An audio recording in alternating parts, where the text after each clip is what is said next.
모두 찾으셨으면 제가 먼저 1절을 읽겠습니다. 여호와께서 아브라함에게 이르시되 너는 너의 고향과 친척과 아버지의 집을 떠나 내가 내게 보여줄 땅으로 가라. 내가 너로 큰 민족을 이루고 내게 복을 주어 내 이름을 창대하게 하리니 너는 복이 될지라. 너를 축복하는 자에게는 내가 복을 내리고 너를 저주하는 자에게는 내가 저주하리니 땅의 모든 족속이 너로 말미암아 복을 얻을 것이라 하신지라.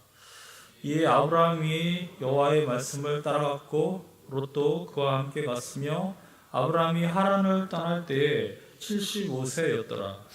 아브라함이 그의 아내 사레와 조카 롯과 하란에서 모은 모든 소유와 얻은 사람들을 이끌고 가나안 땅으로 가려고 떠나서 마침내 가나안 땅에 들어갔더라.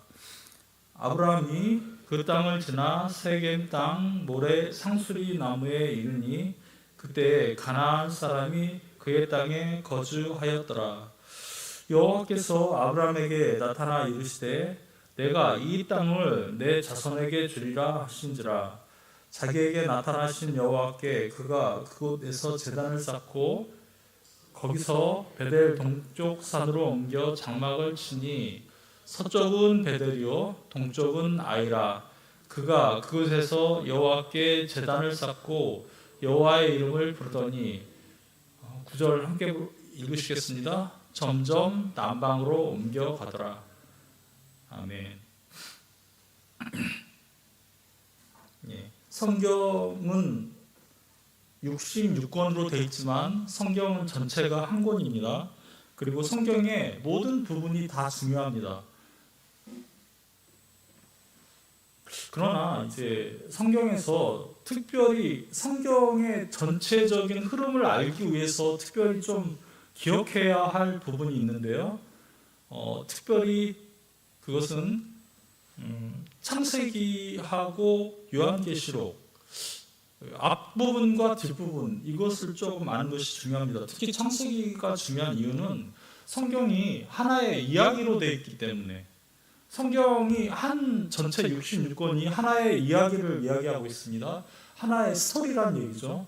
그렇기 때문에 이제 창세기를 모르면 전체 흐름을 잘 모르는 수가 있기 때문입니다. 만약 이제 10권으로 된 소설, 장편 소설이 있다고 한번 생각을 해보면요. 그 중에서 첫 번째 책이나 두 번째 책을 우리가 읽지 않고 그 소설을 읽게 되면 어떻게 될까요? 물론 이제 이해하는 데는 문제는 없을 겁니다. 그렇지만 중간부터 이제 읽기 시작하면 처음에 어떤 일이 있어서 이렇게 흐름이 흘러가는지 전체적인 거는 잘 모를 수 있다. 이제 그 얘기를 그런 말씀을 드리는 겁니다. 하나님께서는 성경 어느 부분을 읽어도 우리에게 은혜를 주십니다. 단 몇 구절을 통해서도 사실 은혜를 주십니다. 우리가 성경을 마음을 다해서 믿음으로 나가면 어느 부분을 읽어도 하나님은 은혜를 주십니다. 그런데 제가 말씀드린 것처럼 성경을 좀 더 깊이 공부해야겠다, 한번 잘 공부를 해봐야겠다라고 하실 때는 성경이 하나의 이야기인 것을 아셔야 돼요. 물론 이야기가 아닌 부분이 곳곳에 이제 들어가 있습니다. 물론 이야기가 아닌 그런 어떤 시도 들어가 있고 어떤 여러 가지 격언도 들어가 있고 그렇던데요. 전체적으로 보면 하나의 이야기다, 그 말씀을 드리는 겁니다. 그래서 이렇게 그 창세기가 중요한 이유가 이 이야기가 왜 이런 이야기가 시작됐고 이 이야기가 어떻게 흘러가는지 전체적인 것들을 보여주기 때문에 창세기의 앞부분을 아는 것이 중요하다, 그런 말씀을 드리는 겁니다. 예, 그래서 그 창세기는 창세기는 두 개로 나눌 수 있습니다. 1장부터 11장까지, 그리고 12장부터 50장까지. 1장부터 11장까지는 무슨 얘기를 하고 있냐면 이 세상이 도대체 어떻게 시작됐느냐, 그걸 얘기하고 있습니다.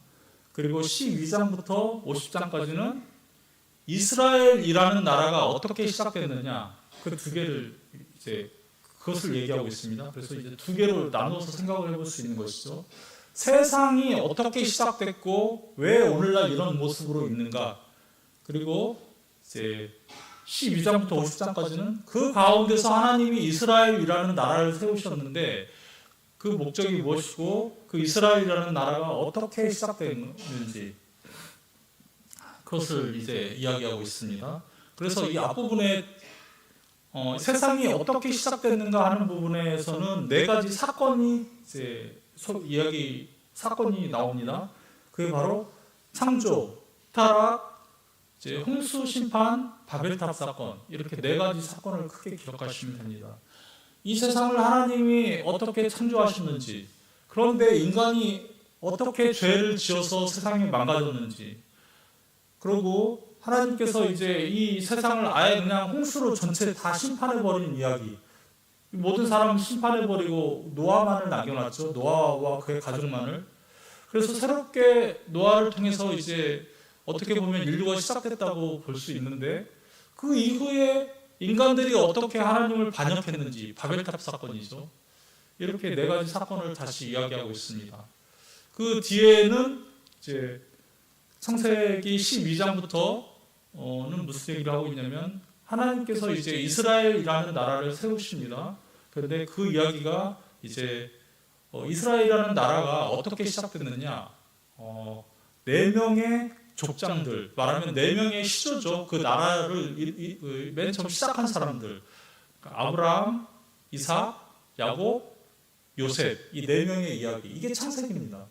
그래서 창세기 앞부분은 네 가지 이렇게 사건이 있었고, 창세기 뒷부분은 이 네 명의 사람들을 통해서 이스라엘이라는 나라가 이제 시작됐다, 그 얘기를 하고 있습니다.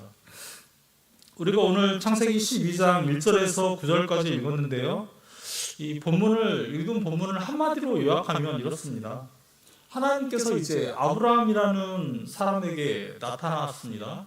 그리고 그 사람에게 약속을 하시죠. 내가 너를 통해서 큰 나라를 세우겠다. 그리고 너를 통해서 그 많은 민족이 너를 통해서 복을 받도록 하겠다. 이게 약속입니다. 그러니까 아브라함이 이것을 믿고 하나님을 따라서 갔다. 그런데 하나님께서 가나안이라는 땅으로 인도하셨다. 이게 오늘 우리가 읽은 본문의 전체 이야기입니다. 오늘 그 아브라함을 하나님께서 아브라함을 부르시기 전, 오늘 12장에 나오는 것처럼 아브라함을 부르기 전에 이스라엘이라는 나라는 있었을까요? 없었을까요? 이스라엘이라는 나라는 없었습니다. 없었어요, 이 세상에. 그런데 하나님께서 아브라함을 부르심으로 그 한 사람을 통해서 수많은 사람들이 생기고 한 나라가 생기게 한 것이 바로 이스라엘이죠. 예. 그래서 바로 아브라함 얘기를 하는 이유가 아브라함을 통해서 한 나라가 생겼기 때문에, 이스라엘이라는 나라가 생겼기 때문에 지금 아브라함 얘기를 하고 있는 겁니다. 그리고 아브라함의 후손으로서 이제 이삭, 야곱, 요셉이 태어나는 거죠. 그래서 오늘 하나님께서 아브라함을 어떻게 부르셨느냐? 원래 아브라함은 본래는 그 어디에 살고 있었냐면은 갈대아 땅 우르라고 되어 있습니다. 예, 그래서 이 12장 앞에 보면은 아브라함의 아버지가 데라였거든요. 데라라는 사람이었는데, 데라의 족보를 이야기하면서 그 데라와 아브라함이 어디 살았는지 나오고 있어요. 그래서 여러분이 한번 11장 27절 28절 한번 나중에 읽어보시면, 데라의 족보는 이러하니라. 데라는 아브라함과 나홀과 하란을 낳고 하란은 롯을 낳았으며, 이제 데라의 이제 아들들을 쭉 얘기하고 있는 거죠. 그리고 창세기 11장 28절에 보면 그 하란은 그 아비 데라보다 먼저 고향 갈대아인의 우르에서 죽었더라. 데라의 아들이 하란이 있었는데, 아브라함도 이제 데라의 아들이지만 하란이라는 그 사람이 언제 죽었냐? 데라보다, 아버지보다 먼저 죽었어요. 고향 갈대아인의 우르에서. 그러니까 데라와 아브라함 그 집안이 다 어디 살았냐면 갈대아 땅 우르에서 이제 살았던 사람들이다, 그 얘기를 하고 있습니다. 아브라함도 그러니까 어디 살았겠습니까? 갈대아 땅 우르에 살았겠죠. 갈대아 땅 우르는 그 당시 지역명이고, 오늘날 지역명으로 말하면 이라크 지방, 오늘날의 이라크 지방이라고 생각하시면 됩니다. 실제로 그 메소포타미아 문명이라고 나중에 이제 생기지 않습니까? 거기서 바벨론 문명도 이제 생기고요. 그래서 거기가 바로 아브라함의 고향이었어요. 그런데 어느 날 하나님께서 거기서 나타나신 거죠, 아브라함에게. 그리고 한 가지 명령을 하시고 한 가지 약속을 하세요. 명령 하나, 약속 하나. 명령은 무엇입니까? 너 지금 살고 있는 너의 그 고향에서 떠나라. 내가 너에게 보여줄 땅을 향해서 떠나라. 이렇게 명령을 하세요. 너의 모든 그 고향을 떠나서, 친척들을 떠나서 내가 너에게 보여줄 나라로 가라. 이렇게 명령을 하시고 약속을 하나 하십니다. 그 약속은 내가 복의 근원이 되게 해주겠다. 아브라함이 복의 근원이 되도록 하나님이 만들어주시겠다. 이게 하나님의 약속이에요. 아브라함을 통해서 수많은 사람이 복을 받을 수 있도록 해주겠다. 이게 하나님의 약속입니다. 그래서 구체적으로 그러면 그 복이 뭐냐? 3절에 보시면 너를 축복하는 자에게는 내가 복을 내리고 너를 저주하는 자에게는 내가 저주하리니 땅의 모든 족속이 너로 말미암아 복을 얻을 것이라 하신지라. 이 복에 대해서 얘기할 때 3절이 조금 이해하기 어렵습니다.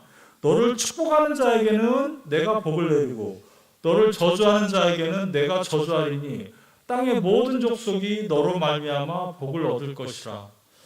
아브라함을 축복하는 사람은 하나님이 축복하시고 아브라함을 저주하는 사람은 하나님이 저주하시겠다.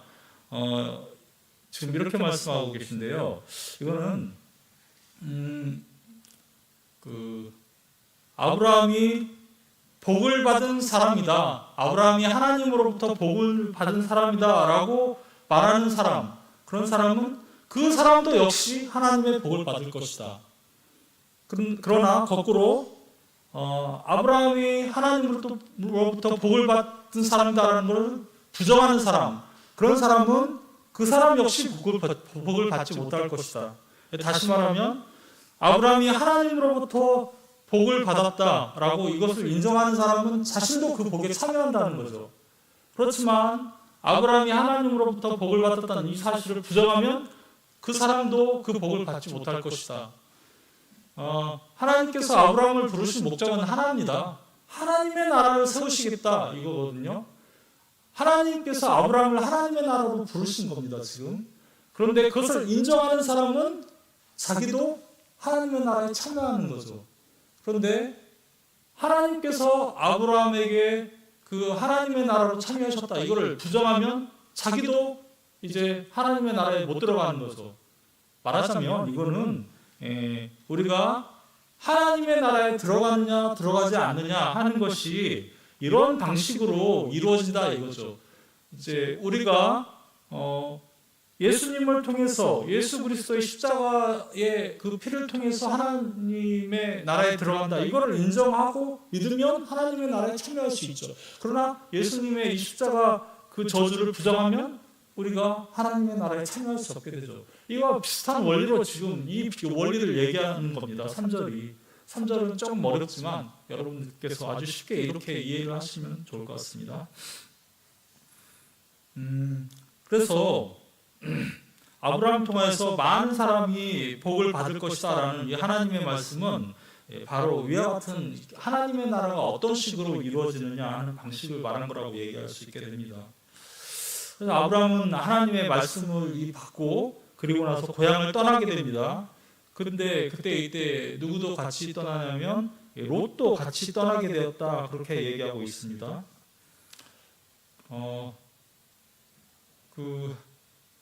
사실 이런 하나님의 명령과 약속을 받은 것은 아브라함이었지만 그 갈대아 땅 우르를 떠난 것은 그 아버지 데라와 함께 떠나는 것으로 보입니다. 왜냐하면 창세기 11장 31절에 보면 이제 데라가 그 아들 아브라함과 하란의 아들인 그의 손자 롯과 그의 며느리 아브라함의 아내 사레를 데리고 갈대아인의 우르를 떠나 가나안 땅으로 가고자 하더니 하란에 이르러 거기 거류하였으며, 그러니까 지금 아브라함뿐만 아니라 아브라함의 아버지 데라가 아브라함과 롯을 데리고, 그리고 아브라함의 아내 사라도 있겠죠. 이들을 데리고 지금 갈대아 그 가나안 땅으로 가는데, 일단 그 하란이라는 지역으로, 그 하란이라는 지역으로 일단 내려왔다라는 얘기를 하고 있습니다. 그러니까 일단 하란을 거쳐서 가나안 땅으로 간 거죠, 아브라함이. 그런데 아브라함의 아버지 데라는 하란에서 죽었다라고 되어 있습니다. 그래서 이제 보면은 오늘 읽은 창세기 이제 12장 5절에 보면 바로 그 얘기가 또 이어서 나오죠. 아브라함이 그의 아내 사레와 조카 롯과 하란에서 모은 모든 소유, 그러니까 지금 하란에서 잠깐 머물렀던 거지 않습니까? 그러니까 하란에서 모은 모든 소유와 얻은 사람들을 이끌고 가나안 땅으로 가려고 떠나서 마침내 가나안 땅에 이르렀다. 예, 그렇죠. 일단은 아버지 데라와 아들 아브라함과 그리고 롯이 이렇게 하란으로 갔다가 거기에서 그 하란에서 아버지는 죽고, 그리고 나머지 아브라함과 롯이 이제 아브라함의 아내 사라와 함께 가나안 땅으로 온 걸로 지금 되어 있는 거죠. 그런데 그래서 이제 거기서 그때 그래서 4절에 보면은 이제 아브라함이 여호와의 말씀을 따라갔고 롯도 그와 함께 갔으며 아브라함이 하란을 떠날 때 75세였더라 이렇게 되어 있는 거죠. 그러니까 하란을 떠날 때 75세였으니까 우르를 떠날 때는 그 75세보다 나이가 좀 적었겠죠.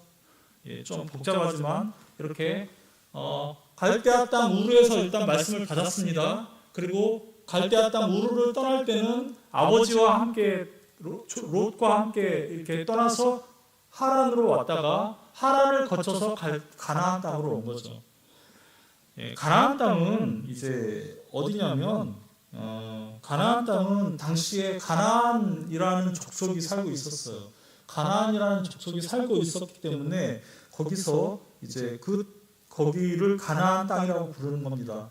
가나안 땅은요, 그 당시 이름이 가나안 땅이었지만 오늘날은 어디냐? 오늘날은 바로 이스라엘이라는 나라가 있지 않습니까? 이스라엘이라는 나라가 바로 그 당시에 가나안 땅이었어요, 이름이. 그러니까 갈대아 땅 우르다라고 하면 오늘날의 이라크, 그리고 가나안 땅이다라고 하면 오늘날의 이스라엘 지방이다 이렇게 생각을 하시면 됩니다. 그러니까 쉽게 말하면 이라크 지방에서 지금 밑으로 내려와서 이스라엘 땅까지 온 겁니다. 오늘날의 지도상으로 여러분이 생각을 하시면.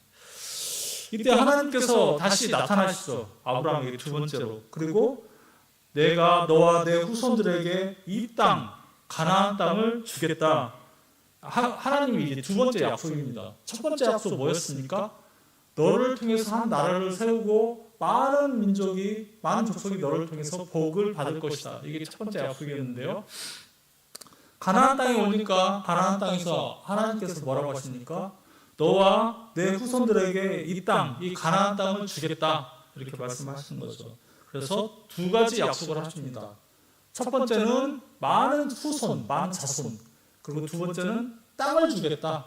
그리고 후손들이 많아지면 그 사람들이 살 공간이 필요하지 않겠습니까? 나라가 세워지면 그 나라 백성들이 살 땅이 필요하잖아요. 그거를 가나안 땅을 주겠다 이렇게 약속하시는 것입니다. 바로 그때 아브라함이 어떻게 반응을 했습니까? 아브라함이 반응하길 그 7절과 8절을 보면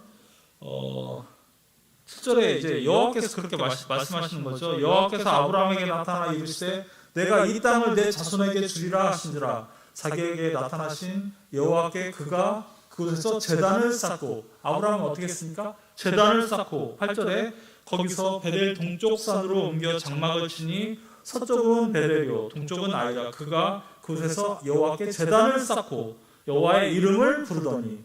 예, 아브라함은 여호와께 제단을 쌓고 여호와의 이름을 불렀습니다.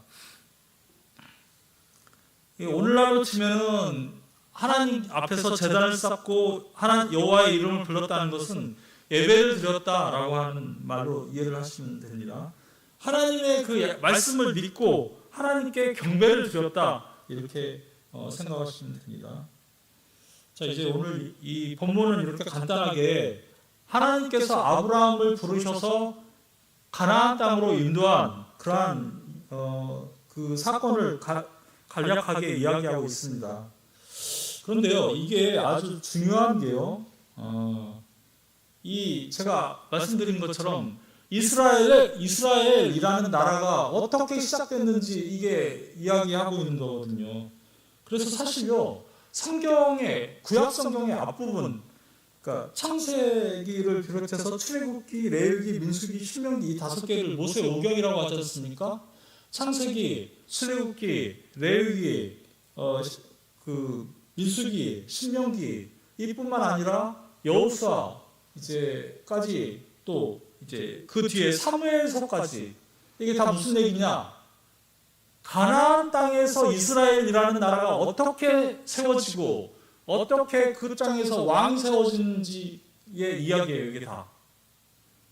그러니까 실제로 하나님께서 아브라함에게 하신 약속이 성취되는 이야기가 바로 이 처음에 말씀드린 모세오경, 창세기, 출애굽기, 레위기, 민수기, 신명기 이렇게 쭉 흘러서 여호수아는 가나안 땅을 정복하는 이야기죠. 이스라엘 백성들이. 그리고 이제 사무엘서 이제 여기서는 거기에서 왕이 세워지는 과정이죠. 이스라엘의 왕이 세워지는 과정. 이스라엘의 왕으로서 처음에 사울이 세워졌다가 다시 이제 하나님께서 다윗을 왕으로 세우시죠. 이게 바로 이스라엘이 어떻게 가나안 땅에 정착하고 왕이 세워지는지 앞부분을 지금 다 이야기하고 있는 겁니다. 그러니까 성경에 이 아브라함에게 주신 이 약속은 단순한 게 아니라 성경 앞부분을 다 그냥 앞부분은 이 약속이 이루어지는 과정을 서술하고 있습니다. 그리고 구약 성경의 뒷부분은 하나님과 이스라엘 백성이 그 언약을 맺는데 하나님이 너희에게 이 내 말대로 하면 복을 주겠다. 그런데 이렇게 하지 않으면 저주하겠다라고 이제 언약을 서로 맺습니다. 서로 계명을 하나님께서 십계명도 주시고 서로 언약을 맺는데 앞부분은 이렇게 하나님께서 실제로 이렇게 하나님을 이스라엘을 한 나라로 세우시고 이제 그 가나안 땅에서 정착하게 해주시는데 구약 성경의 뒷부분은 이스라엘 백성이 어떻게 하나님을 배반하는지 그 이야기입니다. 이스라엘 백성이 하나님을 배반하니까 하나님께서 어떻게 하시겠습니까? 선지자들을 보내죠. 그래서 구약 성경 뒷부분은 선지자들을 계속 보냈습니다. 너희가 나하고 언약을 맺지 않았냐? 내가 너에게 축복하겠다고 너희를 이 세상에서 하나님 나라의 한 표본으로서 너희를 이 땅에 세우겠다고 눈에 보이는 하나님의 나라를 너희를 통해서 세우겠다고 이렇게 약속하지 않았냐? 너희가 왜 이 법을 지키지 않고 나에게 순종하지 않고 이렇게 우상 숭배하고 이렇게 하나님 앞에 올바로 살지 못하냐? 지금 그걸 질책하는 이야기가 선지서예요. 나에게 돌아와라. 나하고 니네가 그 언약을 맺지 않았냐? 나에게 돌아와라. 이게 바로 선지서예요. 구약 성경 간단합니다. 앞에는 하나님 이스라엘을 세우신 이야기, 뒤에는 이스라엘이 가늠하고 우상 숭배하고 그러니까 하나님이 이스라엘을 부르시는 이야기. 그러다가 결국 이스라엘이 망한 이야기. 이게 구약입니다. 예수님이 오셔서 눈에 보이지 않는 영적인 이스라엘, 영적인 하나님의 나라, 그 나라를 완성하는 이야기가 바로 성경 전체 이야기입니다. 여러분 이 전체 구조를 생각하시면 성경을 읽으실 때 더욱 좋으실 거예요. 창세기가 그래서 제가 중요하다고 말씀드리는 것은 앞부분에서 이렇게 바로 하나님께서 약속하신 부분들이 다 있기 때문에 이것이 이루어지는 과정이 바로 성경 전체로 흘러가기 때문입니다. 그래서 제가 아까 말씀드린 것처럼 창세기의 맨 앞부분에서는 이 세상이 어떻게 창조되고 어떻게 타락했고 하나님이 어떻게 다시 시작하시려고 했는지 그게 나와 있고, 오늘 우리가 읽은 부분은 하나님이 그러면 이 세상을 어떻게 이스라엘이라는 그 하나님 나라의 모형으로서 이 땅에 이스라엘을 세우셨는지 나오는데요. 창세기 11장에 무슨 사건이 나옵니까? 오늘 창세기 12장에서는 이스라엘이 세워지는 이야기가 나오지 않습니까? 하나님이 아브라함을 부르심으로 이스라엘을 세우시잖아요. 하나님 나라의 모형을 지금 이 땅에 세우시는 거잖아요. 창세기 11장에서는 무슨 사건이 일어납니까? 창세기 11장에서는 바벨탑 사건이 있어요. 그럼요, 그거는 무슨 얘기냐? 한마디로 인간의 나라를 세우려고 스스로 노력하다가 하나님 앞에서 결국 반역하고 그 저주받는 얘기가 나옵니다. 바벨탑을 쌓으려고 인간이 노력하다가 망하는 이야기가 11장에 나와요. 그러니까 이 창세기 12장은 11장과 대조해서 읽으시면 됩니다.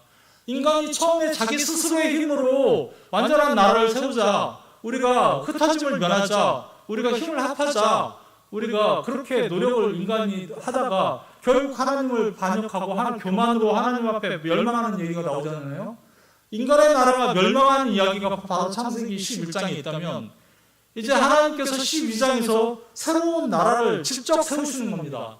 하나님께서 이제 자신의 나라를 하나님이 직접 세우시는 거예요.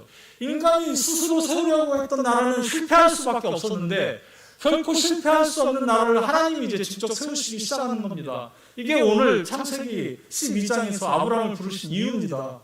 하나님께서 직접 내가 내 나라를 다시 세우겠다. 이게 바로 창세기 12장에서 지금 이야기하고 있는 겁니다. 그래서 아브라함을 부르신 사건이 중요한 것입니다. 하나님께서는 한 사람을 부르심으로 하나님의 나라를 이렇게 시작하셨습니다. 만약에 아브라함이 하나님의 명령에 순종하지 않았으면 어떻게 됐을까요? 내가 살고 있는 고향을 떠나라 라고 했는데 떠나지 않았으면 어떻게 됐을까요? 하나님도 어떻게 할 수가 없는 거잖아요. 아브라함이 그 명령에 순종하지 않으면.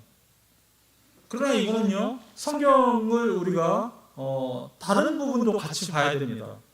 사도행전에 보면은 사도행전은 다르게 이야기하고 있어요. 사도행전 7장 2절에서 4절까지인데요. 여러분이 한번 잘 들어보세요.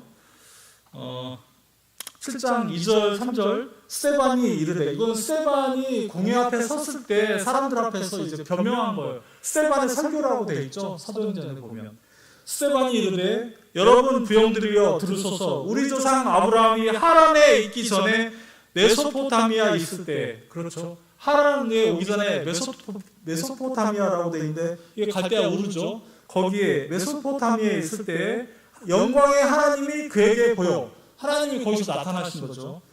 이르시되 내 고향과 친척을 떠나 내가 내게 보일 땅으로 가라 하시니. 그리고 사도행전 7장 4절에 뭐라고 나오냐? 아브라함이 갈대아 사람의 땅을 떠나 하란에 거하다가 그의 아버지가 죽음에, 데라는 거기서 하란에서 죽었다고 했지 않습니까? 하나님이 그를 거기서 너의 지금 사는 이 땅으로 옮기셨느니라. 네, 그렇죠. 사도행전 7장 4절에서는 아브라함이 갈대아 사람의 땅을 떠나 하란에 거하다가 그의 아버지가 죽음에 하나님이 그를 거기서 너의 지금 사는 이 땅으로 옮기셨다라고 되어 있습니다. 아브라함이 이제 순종하는 것도 있겠지만 결국은 하나님께서 그를 데려오셨다라고 이제 이야기하고 있습니다.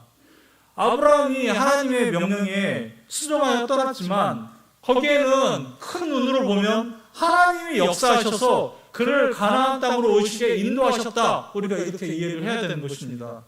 하나님의 나라는 처음부터 마지막까지 하나님이 이루세요.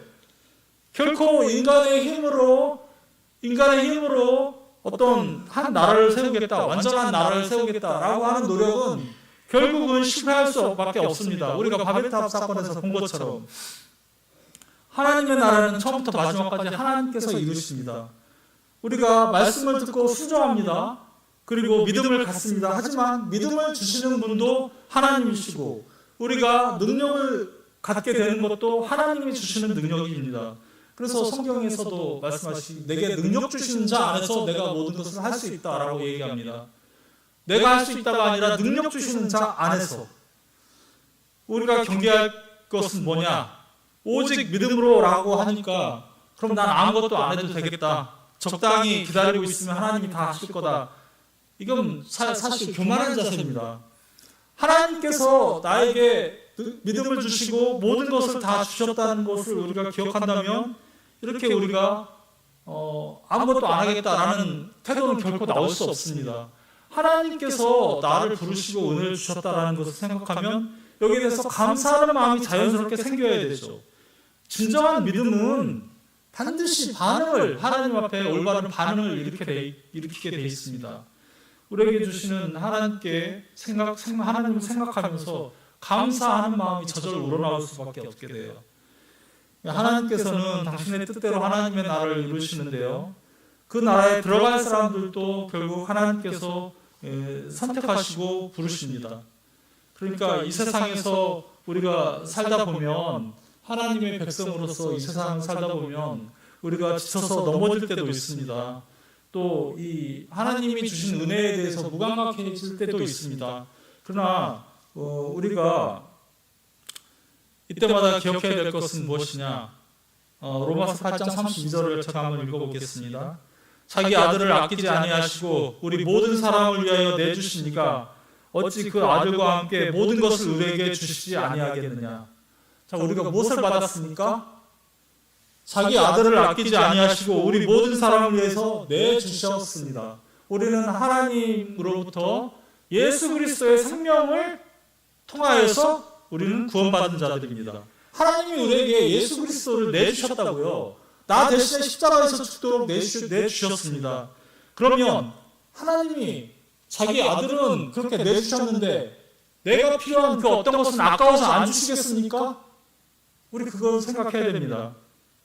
그래서 우리가 받은 축복을 우리가 자꾸 잊기 때문에 우리가 하나님의 나라는 이미 우리에게 임해 있고 우리는 그 은혜를 지금 누리고 있어요. 우리는 이미 천국에, 우리는 저 천국에 완성될 천국, 하나님의 나라죠. 그곳에 들어갈 지금 그 은혜를 이미 입은 상태라고요. 예수님이 오셨을 때 이미 천국은 임했기 때문에 말하자면 우리는 지금 이 땅에서 그 은혜를 충분히 누리면서 살 수 있는 존재죠. 그렇지만 우리가 그것을 자꾸 잊고 우리가 불평불만하게 되고 우리에게 없는 것을 자꾸 하나님 앞에서 불평불만하게 되는 이유가 무엇입니까?